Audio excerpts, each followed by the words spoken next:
Hello guys, it is Hunter Unit 751 back again for another Halo Jumping Top 10, joined for this episode by another fellow host, the host of Halo Ninja Warrior, Smokey Massacre.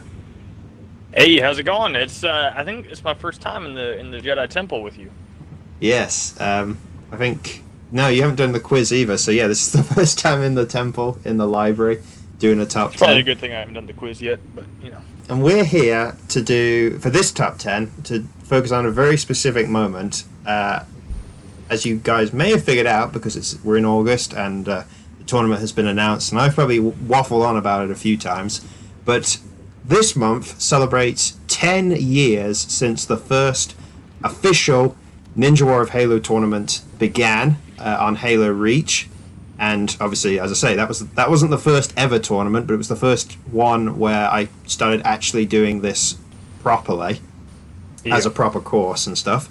We're here to put together a top 10. It's a little bit similar to the last one we did. The last one was top 10 Spartan Sasuke moments, but this one is top 10 Ninja War of Halo moments, but it's a little bit different because we have picked 10 moments that stand out for us in terms of we can talk a little bit more detail about them. We can, delve into the background of those moments and talk about stuff that maybe the viewers wouldn't know. Yeah, I think it's a pretty good list. I'm sure that if I were to go back and rewatch every single video, there'd be something in there that I'm like, oh man, I wish we had that in there instead. But I really like the list we have. Yeah, and I think it's fair to say that there aren't many people better than Smokey himself, because, as I say, 10 years since the first Halo Reach tournament, and I think Smokey has been involved for about almost, if not more than 9 of those 10 years. This is a combined list, so we're just going to go from 10 to 1, we're just going to go through one at a time. 5 of these that are on the list I've picked as my own personal choices, and the other 5 Smokey has picked. And yeah, we might as well not waste any more time and get into the first one at number 10. So, at number 10 was, I think, something that started, I believe, in Tournament 13, but I feel like it carried on for a few tournaments.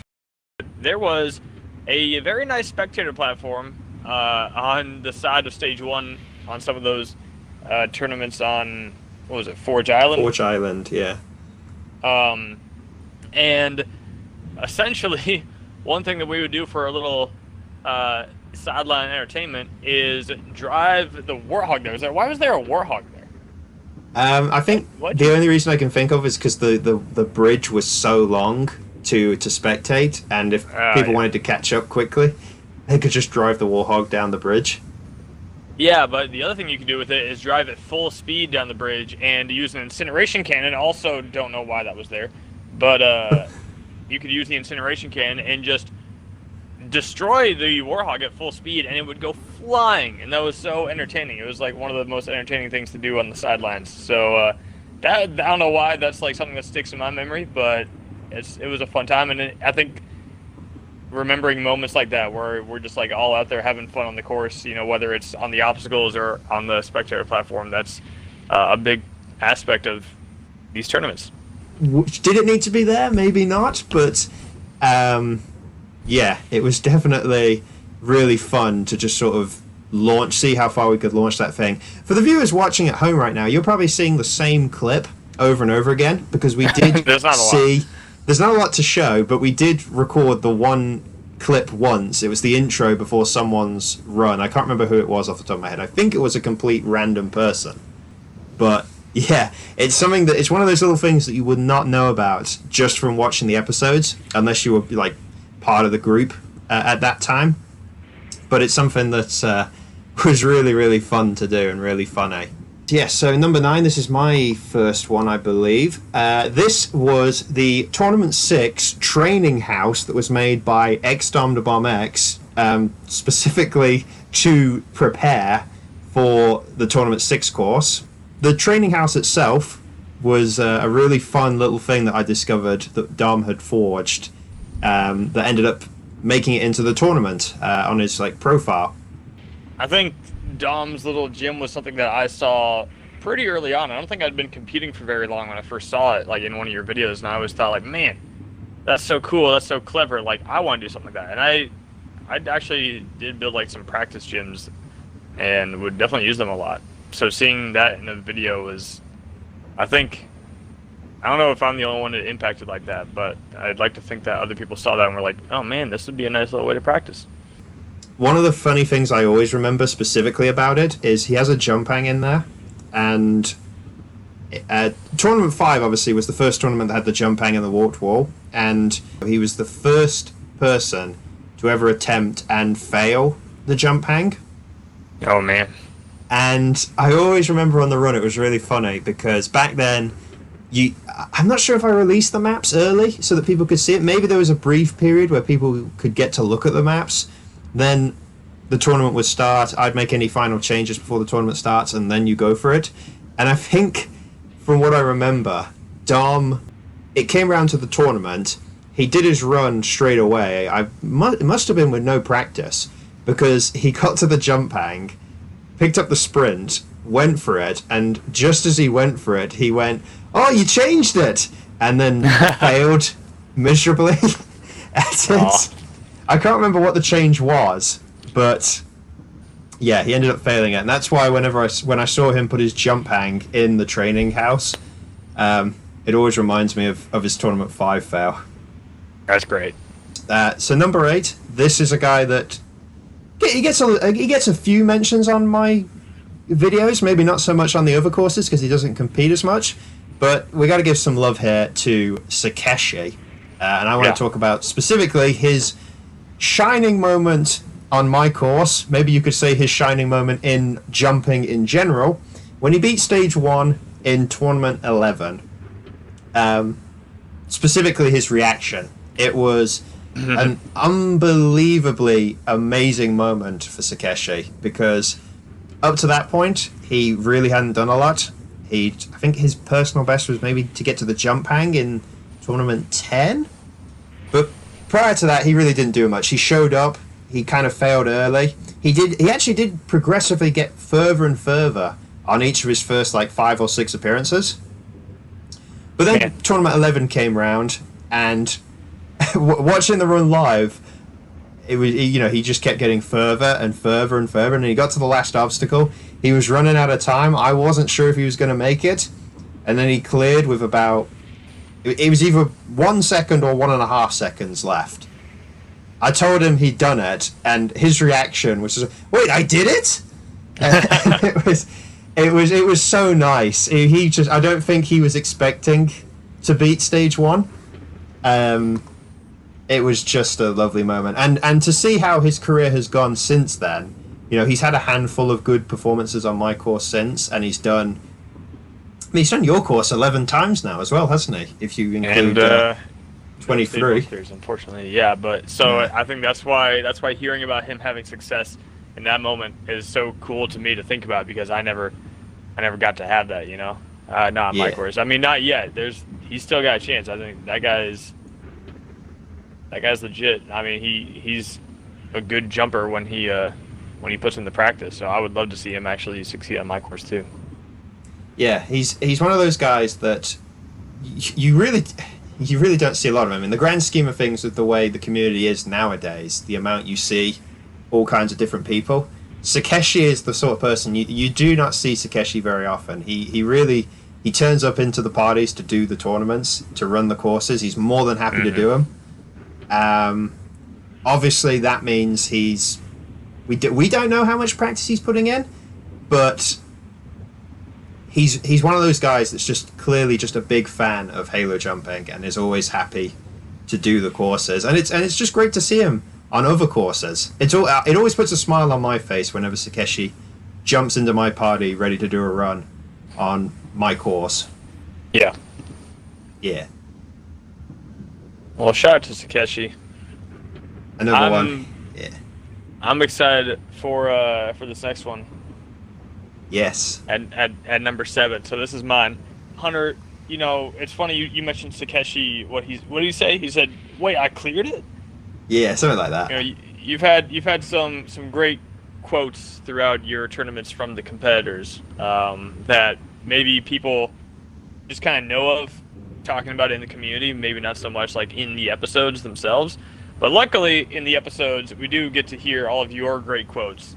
And I actually had to go back and search for the comment that I left on your tournament, or your top 10 episode 1, because I actually gave a list of just quotes that I put in no particular order.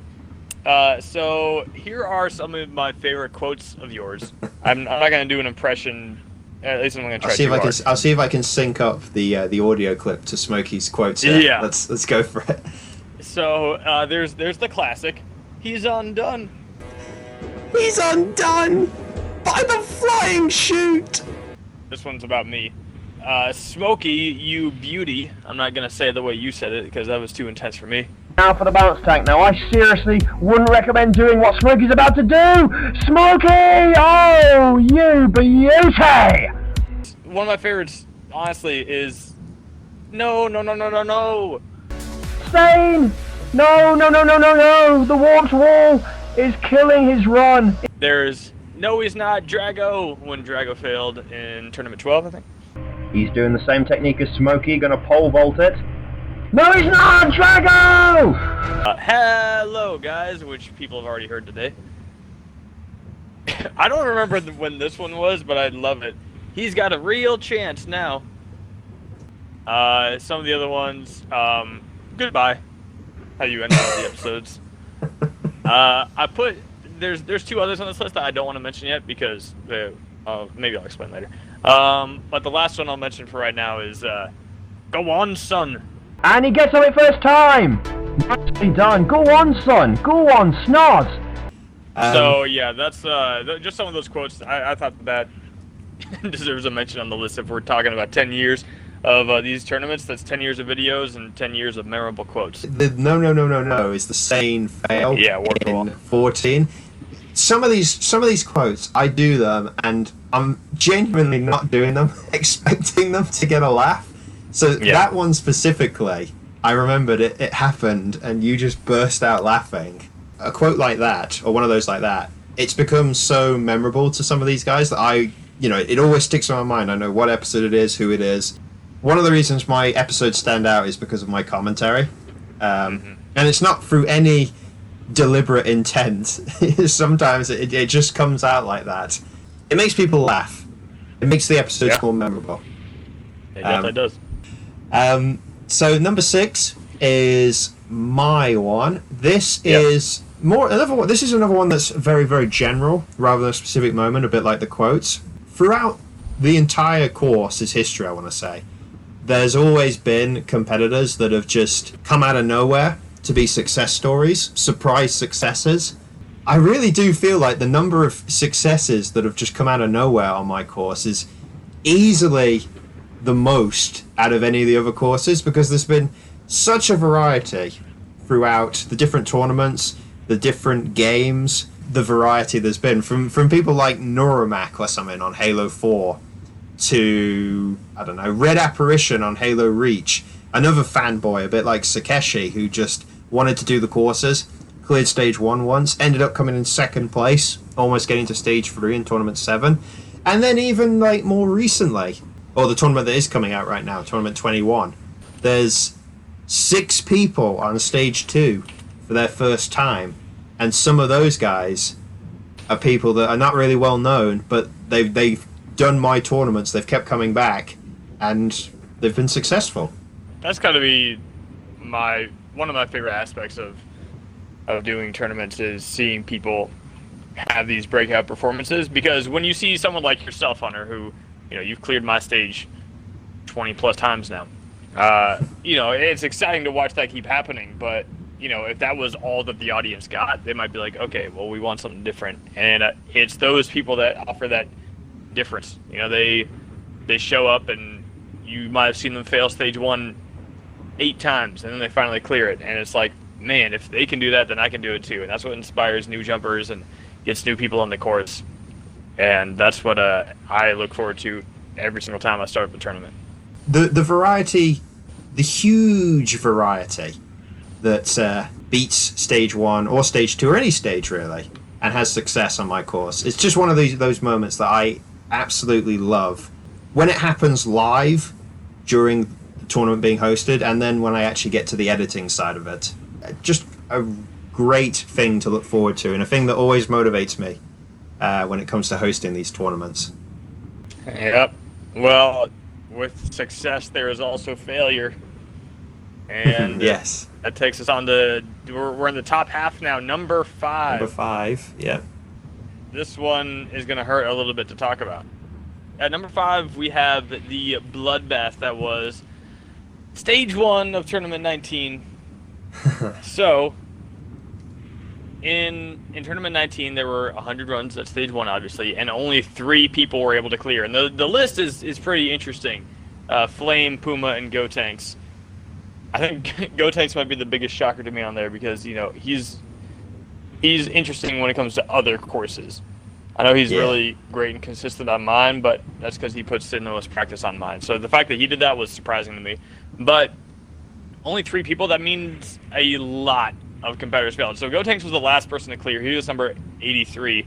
So there were 17 straight failures to wrap up stage 1. And just in that group of 17, there was myself, Drago, Shaded Degree, Weapon Mat, Neuramac, Sane the Legend, Fireball. Like, a lot of great jumpers going out on stage 1. And then, I mean, you had whatever happened to Rog earlier on the stage. You had Sauron Sucks, who couldn't get it done. Elite MKB, Spiteful, Chris. Just all these failures. And then people like me and Fireball and Drago failing the jumping spider, which is an obstacle that, like, you wouldn't expect to see so many veterans and all-stars go out on that. But it was just a really tough stage 1. And it was something that I think throughout all of my time competing on the course, I'd never seen anything like that. And I've been around for the majority of the tournaments. So to have a tournament that was that dominant on stage 1, it kind of put a lot of people back in their place, myself included, and humbled us a bit. And was a very memorable tournament just because of that. I think when Tournament 19 came around, it was going back to what I was looking to create from Tournament 17 on the MCC, with things like the ball drop or the trampoline for the jumping spider. Obviously, the half-pipe attack was brand new. It was all of that. It was Tournament 17, but it was harder. Everything was just that little bit harder. And I don't know at what point in the tournament I realized, I knew the tournament was going to be tough, but honestly, I didn't think it was going to be as tough as it ended up being. I didn't predict there were going to only be 3 clears. I also do want to give a shout out, even though obviously we're talking about the negatives of the bloodbath. I do want to shout out. Snoz is so close. He's so close to beating stage 1. That jump was the last jump I could have seen him failing. And I'm pretty sure he just had the time to make it if he'd done the last obstacle at a decent pace. That might be the most heartbreaking Snoz failure I could imagine. Yeah. But on the flip side, imagine how insane it would have been if Snoz had been one of only 4 to beat stage 1 in that tournament. That would have been great. I would have loved it. Yeah. But I will say, I was feeling very confident in that first stage, and I still failed it. So, Hunter, for you. Thank you. So I guess this is now, we can move on to number 4, and this is definitely back to success, but this is, I guess, is absolutely also back to talking about another surprise success. Yeah. Focused around one individual in particular, my good buddy, Sane the Legend, and his first place performance in Tournament 15, which, if we've talked about successes that come out of nowhere, Sane's performance in Tournament 15 is the ultimate example of a success that I did not see coming. He'd been in 4 tournaments prior to this.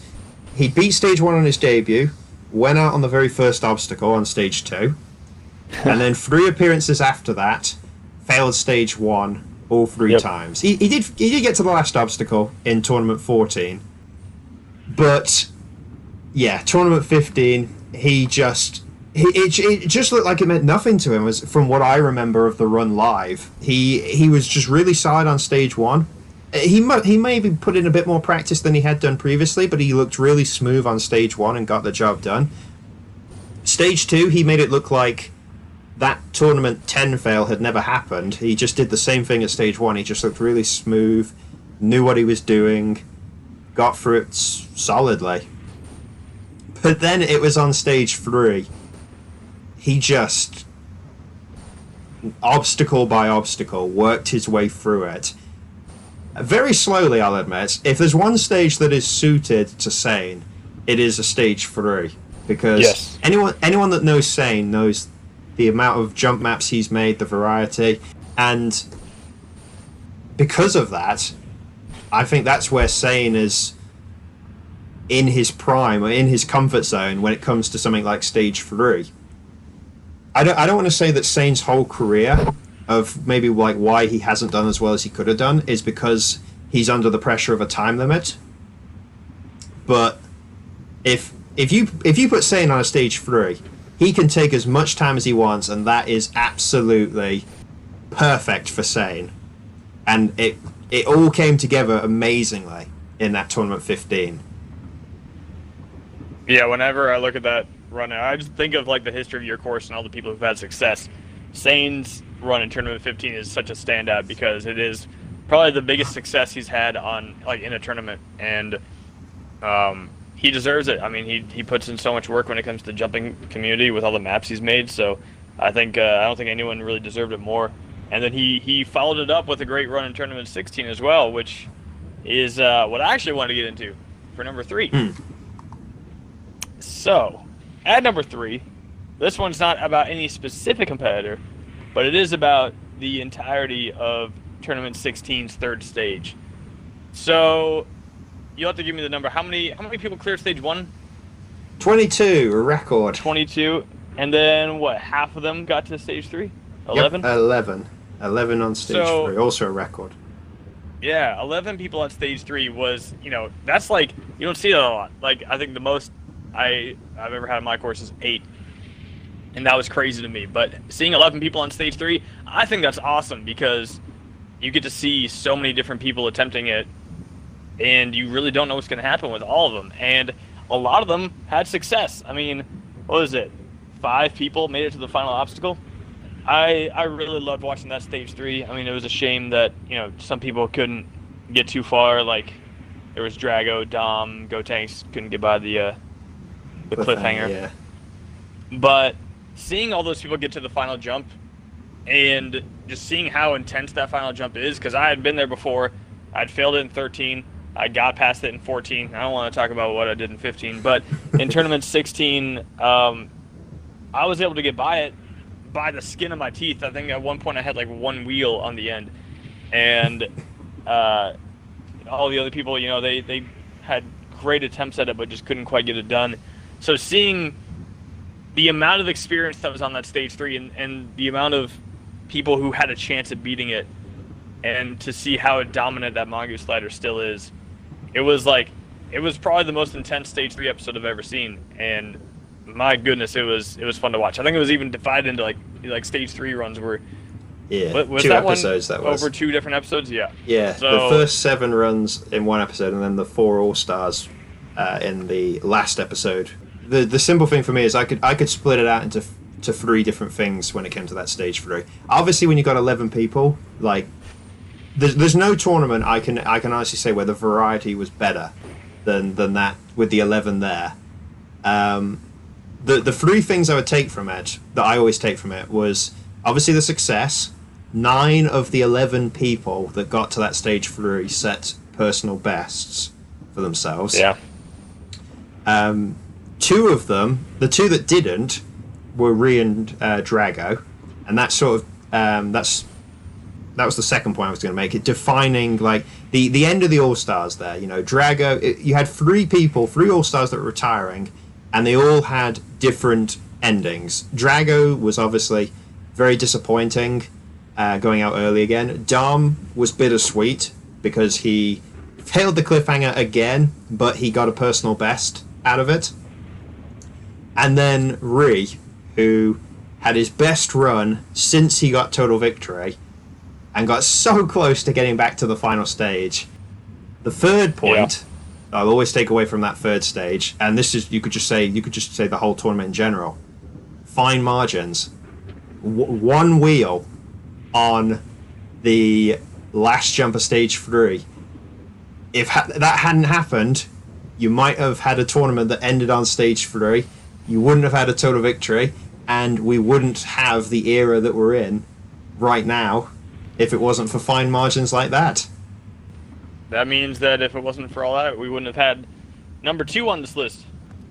The total victory, Smokey Massacre, Tournament 16. Yeah. I don't think many people will be surprised that this and the other thing that's at number 1 will be on this list. Yeah, it's pretty obvious, I think, how the rest of this list plays out. But I guess I just want to kind of give my perspective on the Tournament 16 total victory. So I remember at that point in time, man, I was feeling so good in jumping. I was extremely confident. I felt so comfortable on all of your stages in that tournament, and it worked out when I did my runs because I cleared every single stage on my first attempt. I didn't need a second attempt on any of the stages.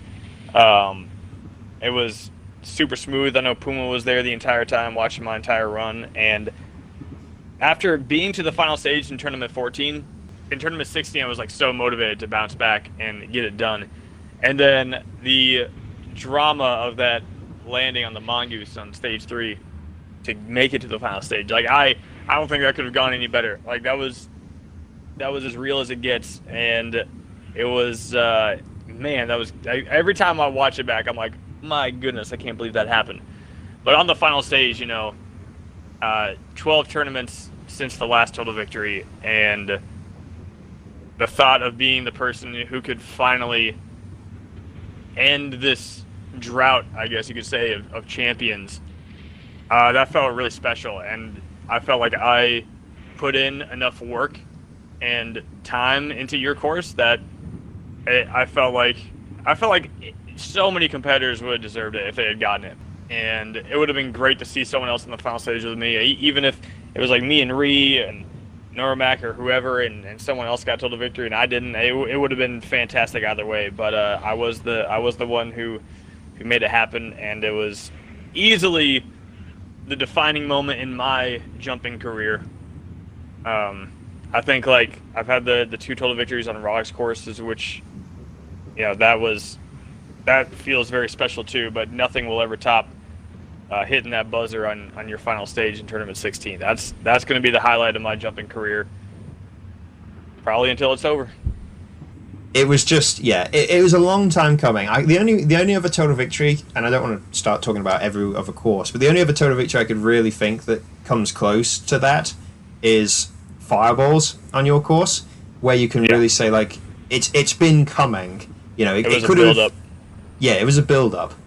And truthfully, there may have been other competitors that could have done it as well, but at that point in my course's history on the Halo 4, there was no one else really that I expected more than you, to be honest. It was a long time coming, but at the same time, when it did happen, in a way I almost wasn't surprised because I knew you absolutely had the ability to do it, and just got the job done. I guess the only regret I could imagine, and this isn't really a regret, is that it's a shame Snaz wasn't there to see any of it. I agree. Yeah. So I guess that brings us to number 1 from one total victory. Number 1 from one total victory to another. Of course, shock horror. We are talking about Re95's total victory. The first total victory on Ninja War of Halo. The first total victory ever of any kind in a Halo jumping tournament, I want to say. Yeah. And just a huge moment. It's a statement moment in Halo jumping in general, but specifically on my course, because when it comes to Re, it was if Smokey's total victory was a long time coming, in the sense that we'd had 12 tournaments waiting, and Smokey had stood out as the number 1 guy at that point, the most likely to do it. Re's Reese had been building pretty much from the second he stepped on my course, because he'd done all this stuff on Spartan Warrior. He'd been an amazing competitor on that course. Then he came to my course, got to the final stage on his very first appearance. Tournament 4 came along, got the job done. He had Drago watching him all the way, much like Puma with Smokey. Wrote himself into the history books. And it's something, it's something that no one can take away. A total victory is just an amazing moment, but for someone like Ree, the first person to do it, yeah, you can't take it away. You can't take anything away like that, and it's just absolutely amazing. Well, my thing with Ree's total victory is I was not present at the total victory. I wasn't even competing at that time. I don't think I had seen the total victory before I competed. It was after I started competing that I actually got around to watching it finally. But once I knew about Ree's total victory, because I didn't start off, I didn't come into your course as one of the top competitors. It wasn't like I showed up in day one. I was one of what I ended up becoming. From day one, I was just a regular old competitor, failing the ball, and couldn't beat stage 1. Ree was I knew that he was the grand champion. He had done what everyone is trying to do, which is beat all 4 stages, and he was a legend on the course because of that. And that was something that you look up to that and you're like, man, that guy did that. That's incredible. And it's something that you dream of, but you're never sure if you're going to be able to do it. I think Ree was always kind of he was that person that I'm like, man, that guy is an absolute legend, and I want to be able to do what he did. So he was definitely a big motivator for me. And I never even talked to him very much. I didn't interact with him a whole lot, but just knowing what he had done in your course, that was a big deal to me, and I'm sure to a lot of viewers, that's what started it all. There is actually a fun little background story of it. So you referenced, obviously, in your total victory, the fact that you got the job done on all 4 of on your first attempt on all 4 stages. Ree's total victory was very interesting because he did it, got the total victory, and back then, obviously, you can't film any runs live, so we watched it happen. I'd then go into theatre at a later point, record it all. I remember the final stage. After it happened, I just thought, I've got to record this straight away. I'm going to get all this done. Cut to 3 or 4 weeks after the total victory has happened, because back then I used to be a little bit better with recording stuff in advance. I go to theatre, and for whatever reason, something had happened to all the theatre clips. Or not all of them, but a huge chunk of theatre clips for that tournament. And that included all of Ree's first 3 stages, his attempts.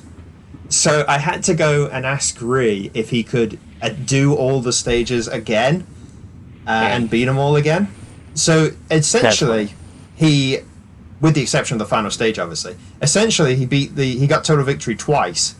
Because he had to do the whole course twice. Obviously, there was no pressure the second time around, but it's one of those crazy things that happened, and one of those little moments. Again, you wouldn't know this just from watching the episodes. Yep. But I always think it's kind of funny, actually, the fact that you made your debut in the first tournament after he got total victory, and it did make me wonder. I imagine if the same thing happened again with whoever the new champion could be, Paddy, Weapon Matt. There's. That's I don't want to put the pressure on Matt by just saying his name. I'm trying to think of other names as well. There's some of there was a lot of people actually. Atlantic. There's another one. Well, I think that wraps everything up, though. I think that's a nice little top 10. Yeah, and by the way, that's the other 2 quotes I was going to mention were your quotes in reaction to both myself and Ree's total victory. So those are also quotes that deserve to be mentioned. I guess I'll just do a quick recap of the top 10, just real fast, run through them. So number 10, we had the Forge Island Warhog shenanigans on the Spectators. Number 9 was Dom's practice gym, his little house practice facility. Number 8 was Sakeshi's stage 1 clear. Number 7, your memorable quotes. Number 6, some of your surprise successes. Number 5 was the Tournament 19 bloodbath. Number 4, Sane the Legends Tournament 15 run. Number 3 was Tournament 16's third stage in general. Number 2 was my total victory. And number 1, Ree's total victory. Yeah, thank you very much. I think you did that a lot faster than I would have done it. I hope you guys have enjoyed this top 10. Let me tell you, it's been really fun doing this. Just looking back through 10 years of tournaments, celebrating this huge milestone. And of course, with Tournament 23 starting up to also celebrate 10 years and the next tournament happening. I look forward to seeing Smokey especially, definitely, in the tournament coming up. And seeing all of you guys compete in Tournament 23. I hope you've enjoyed this, Smokey. Yeah, this was fun. I really enjoyed the top 10. My first one joining in on this. So yeah, thanks guys for watching. And I guess I gotta go practice. and I guess I gotta go and wrap up this video. We'll see you guys again for another top 10 very, very soon. I should probably let Smokey out of this Jedi Temple. I kind of locked him in. We'll see you guys again very soon. Goodbye, guys. Master Hunter.